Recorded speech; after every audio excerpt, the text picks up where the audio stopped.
Hey guys, I should have turned the camera right back on, but if you were here for the last V12 engine video where we got it started at the end and I had a big smile on my face, it's alive! It's alive!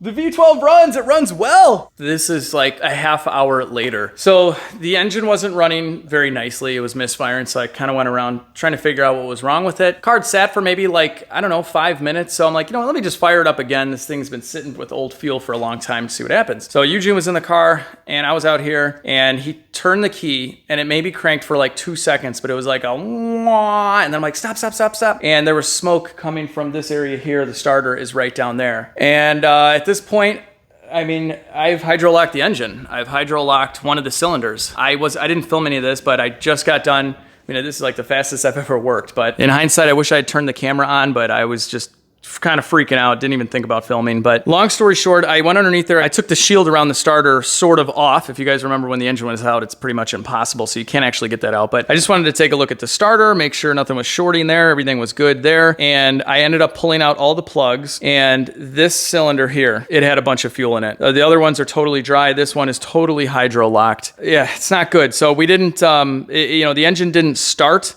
hydro-locked like before when I said it was running rich. That's why it was running rich, but it was still moving up and down, so that's good. But yeah, we let it sit. It must have drained the pressure out of the rail because the injector stuck open and it just filled the entire cylinder. And then when we went to start it 5 minutes later is when it stopped. It wouldn't turn over. So at this point, it is rod versus starter, and this could be really bad. So I've got the camera on now because this is about as real world as it gets. This thing has been sitting here for like 5 months. I finally get it all together. Last video, which again was like less than an hour ago for me, probably a week or so for you guys, I was super happy. Everything was done. I'm like, let's go get a drink. And now we have this. So I'm back at it. Anyway, right now what I'm gonna do is I've already kind of pulled some of this stuff up. I just wanna pull this fuel rail up. I just wanna watch that injector leaking. I borescoped it, turned the key, and it does spray fuel everywhere without you cranking it, so that's not good. But I just wanna triple verify, whatever, and show you guys too that this injector is sticking. And then I'm going to disable the fuel system. I'm gonna make sure that that cylinder is totally dry. We're gonna get a little bit of oil in there to get around the rings because it's washed out at this point. And then we're gonna do a compression test. And that's gonna be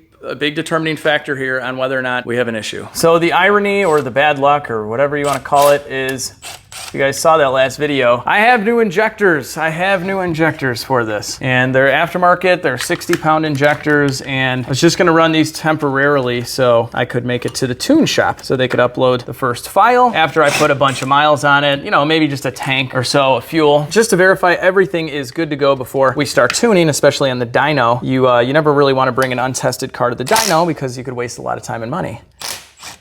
So there were nothing wrong with these injectors before. The only thing I could think of is when I was driving it back from Kansas, we did have a bad tank of fuel, but I'd gone through, I think, 2 tanks after that and it ran perfect. Okay, so all we gotta do here is just pop this guy out and then we can prime the fuel and see if it squirts everywhere. I can already tell this injector is bad just by pulling it up. You can see the fuel dripping. That is just horrible. That is just horrible. Here, let's just see. There might still be some in here. Yeah, that cylinder filled with fuel. I want to show you guys this injector in action. Go ahead and prime it. Look at that guy. So bad. All right, so at this point, I'm going to compression test. We're gonna start with the bad cylinder. I've blown out all of the fuel, and we're gonna use my lucky 100-year-old oil can because the rings are totally washed out at this point. I'm not gonna run this engine without changing the oil, but for a compression test, we should be okay. So I'm just gonna get some oil in there. All right, I'm gonna go ahead and just crank it, get that oil moving, do it again. Okay, get it nice and fogged up in there. Just want to show you guys the inside of the cylinder wall. It's coated in oil, as you can see. Sorry, the video footage isn't the best, like my other stuff, but just kind of working through this right now. But yeah, so we have lubed up these cylinders. You can see right there all the oil kind of running down, so we're good to go. Let's compression test it. Okay, so I've reinstalled one of the spark plugs since it's dual plugs per cylinder, and we're ready to go. Go ahead and crank, cross fingers. All right. Wow, really good. A little too good. Probably because we put the oil in there, it's making a perfect seal. Let's test another one. All right, so I'm testing the cylinder right next to it. Go ahead. All right, okay. That's kind of what I'd figured, more like it, around 200-ish. I'm gonna throw a little bit of oil in this cylinder too, and we'll just do a direct comparison. Okay, we're gonna try that same cylinder we just did, our test cylinder, and we have some oil in there now. Go ahead. Okay, so we're in the same general vicinity. I'm gonna go back to that one real quick. We're back in the suspect cylinder there just to test this again. Go ahead. All right. Yeah, it gets up there pretty quick. I probably just have way more oil in that one. I just did a little squirt on the other side. So, all right, so far so good. Well, it's the next day and I've had time to clean myself up and kind of reevaluate this whole mess of a situation. I definitely like the direction we're headed in, but I have one more test with the Borescope I want to perform before we put everything back together with new fuel injectors this time and start this engine up for the first time again. So this is going to be its first start, and hopefully third time's a charm and this engine is okay. But before we get to that, I want to show you something that's been saving me a ton of time, unlike this horribly bad fuel injector, and that would be the Extra Parliament wallet. I've been using this wallet for a couple months now and I absolutely love it. It's got the coolest feature in the world, a pop-out mechanism for your cards. So you just push this and your cards come right out, very easy to grab, and then you just push them back down and they are secure in the wallet until you do this again. It's kind of addicting. You can hold your cash in there, you can put all your cards in here as well. Guys, you're seriously gonna like this one. I'm gonna put a link down below, or you can just go to extra.com/LegitStreetCars, and when you do, you're gonna get 5% off even if they have other promotions going on. So it's an amazing value. You guys are gonna love the quality of this wallet, and this is very, very addicting. So anyway, with that, let's get to the Borescope. I want to show you guys the pistons moving, comparing them to the known good pistons, and see what we have.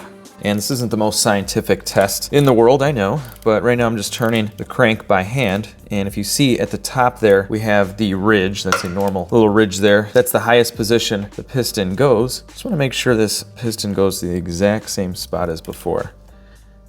Yeah, I think it does. Let's do this one more time. Okay, so that's at TDC right there. Okay, now let's do another one. So now we're in a known good cylinder. You can see that ridge again. Let's see here. I'm gonna start losing some light. This is difficult to duplicate. Yeah, okay. So this is just another random cylinder, a known good cylinder, if you will. So we're coming all the way up. There is our ridge. Yeah, I think that's about the same. That looks about the same. Here's the cylinder that was filled with fuel. It goes past where you see the carbon. And then, okay, all right.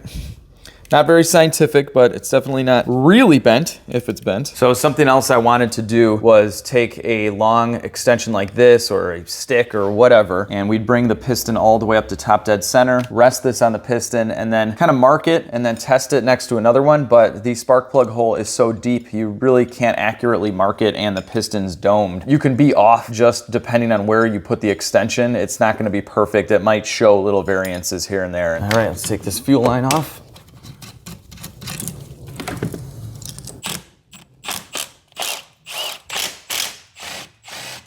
All right, let's get this fuel rail off. Got a couple brackets to remove. One of them's already gone. It's not too bad to work on this part of the engine with it in the car. Plan was to do injectors when I got to the speed shop, so kind of knew what this entailed. And it's not that bad. So in hindsight, yes, I should have replaced these injectors. But if you guys didn't watch the entire last video, I have the new injectors. They're just larger. They're 60-pound fuel injectors, and I didn't have a tune yet. So I just didn't want to run rich. I just wanted to get a few miles on the setup with the factory tune, the factory injectors, so I knew for sure everything was perfectly fine. I didn't want to add in any unknown variables with tuning and with injectors and a base tune and everything not being dialed in. I wanted to first just make sure everything on the car was okay, so that when we do go to the dyno to tune the thing, we're not worrying about things leaking or things rattling or just weird stuff that can come up when you have so many parts apart. So I just wanted to run this on the factory fuel system and just drive it around for a little bit and then swap in the big injectors, and that ended up biting me big time. So anyway, we're gonna run with the larger injectors this time. We're gonna do what I was trying to avoid, because it's not the end of the world. It's not that big of a deal to run it on larger injectors. We're not gonna beat on it, and the computer will adjust. That's within reason. If you have injectors that are double the size, don't do it. But these are only about like 30% or so larger than factory injectors, so I think we're gonna be okay. The O2 sensors will pick up the rich mixture, and the engine's computer will adjust to a certain point. It will max out, so it'll run richer than 14.7 to 1, I'm sure, but nothing dangerous. And we have a wideband to double check it just in case. But really at this point, I'm not gonna drive it over there with the aftermarket injectors. I'm sending the computer out for the base tune. I just wanna fire it up right now with these injectors. So I won't be driving it. It's not gonna be an issue at all. It's just gonna run rich for the amount of time that we run it to verify that my engine is okay and that I can go to sleep at night and not worry. Okay, I'll make life easier, get that out of the way. There we go, okay. Old fuel injectors, goodbye. Okay, so these are the 630cc fuel injectors from Victory Road Performance. And if you guys saw my video on the M156 engine, you're probably saying, Alex, you've literally told us to replace fuel injectors for maintenance purposes on that engine. Definitely, definitely. Those actually would go bad. I'm leaking fuel everywhere. I thought I got it all out. No. So the 156 was notorious for injectors sticking open, but this generation fuel injector never had really any issues at all. Myself and a bunch of my tech friends that I've spoken to about this have never seen these go bad or stick open like this. So that is why I wasn't worried. But apparently anything can happen in this world, and that's what happened. We're gonna lubricate these seals, pop the new ones in, and just reinstall our clips and repeat 10 more times. Okay, now we're going back in with the fuel rail, sneaking it through this harness. Not saying this would be my first destination, probably way more important things in history to make sure I got done before this, but if I had a time machine, I would go back in time and tell myself to replace these injectors. I would have never imagined in a million years one of them would stick. Yeah, that's what I would do. If I had full-blown access to a time machine, you know, like no limits on how many times I could use it. And I would invest in some stuff too. But you know what I wouldn't change? This YouTube channel. I would go back in time and be like, just keep doing what you're doing, man. You're good. You're having fun. You're fixing cars, breaking some cars apparently now too, but you're having fun, so keep doing it. That's what I would tell myself. Well, maybe buying the shop a little earlier would have been nice too, although I'm not using it right now. Maybe I would have bought the shop earlier. All right, enough about time travel. I do love sci-fi though. I will tell you this, I'm a sci-fi fanatic. If it's a sci-fi movie, I'm definitely watching it. All that kind of craziness aside, let's get this rail in here. Okay, injectors are nice and seated.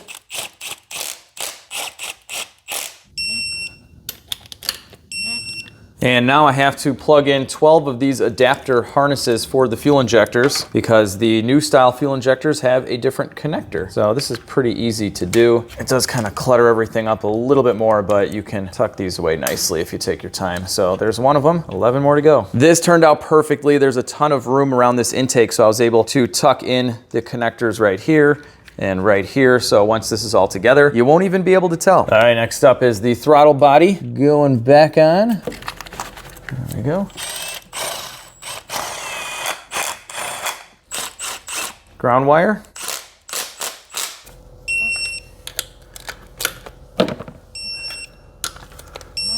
All right, now we have 24 ruthenium spark plugs to install or reinstall. Already been here before, but luckily these really aren't hard to do. Probably get these back in like 20 minutes. Okay, then passenger side gigantic coil pack. Again, a lot easier with the engine out. Okay, all right, perfect.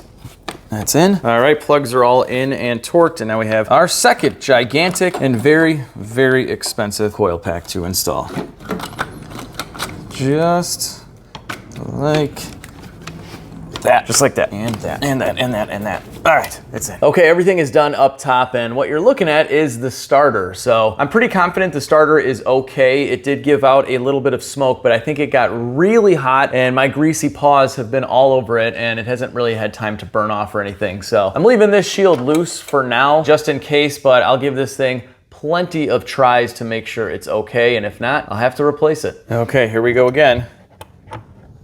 Power to the CL for the first time. Okay, it's alive.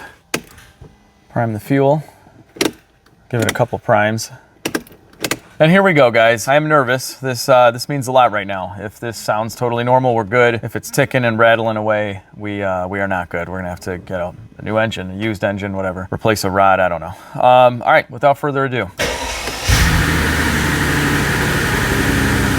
Okay, fired right up. Runs a lot smoother than before. I'm gonna shut it off real quick. Okay, so far so good. A lot of smoke here, a lot of oil I poured into the cylinders for the compression test. Let's open up the door. It was hard to tell anything from inside. I don't have an extra guy with me today, so I'm gonna open the door, start it up, and then I'll run around to the engine so we can hear it. Yeah, that smells like 100% oil right there. So that's good. It doesn't smell like fuel. Before, it was very rich. You could smell it. Obviously, it had an open fuel injector. Oh, and you'll notice this time I haven't put it all back together 100%. We're missing the intercoolers and the air boxes and stuff, but I just put enough stuff back together so we can fire it up. Okay, here we go.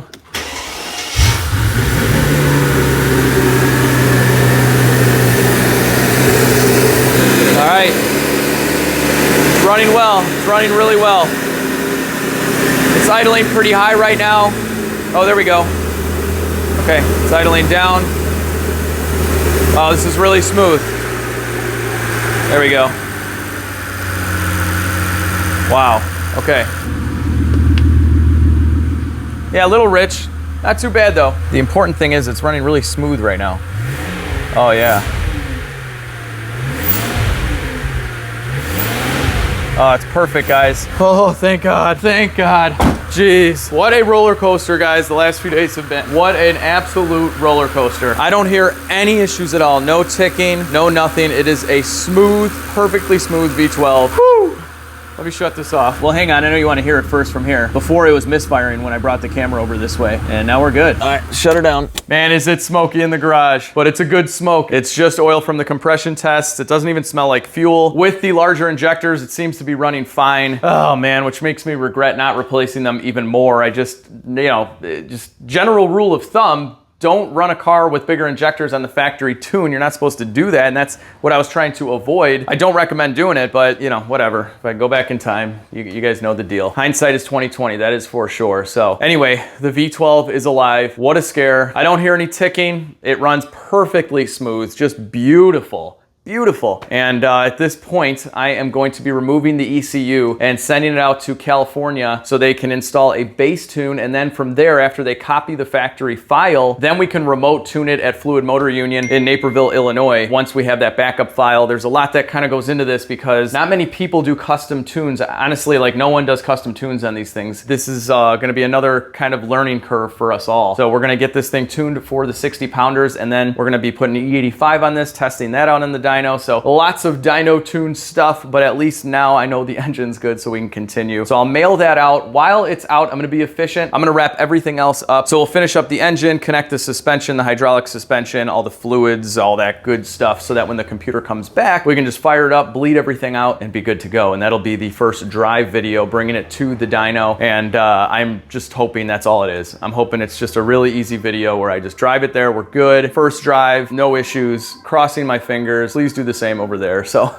if you guys enjoyed this video, if you enjoy kind of having a heart attack with me, give this video a thumbs up, share the video with friends that have talked to you about doing extensive work on European cars, so that way you can just completely deter them from doing anything. Subscribe if you haven't already, and most importantly, have an awesome day. I'll catch all of you in the next video, and I think it's going to be on that guy.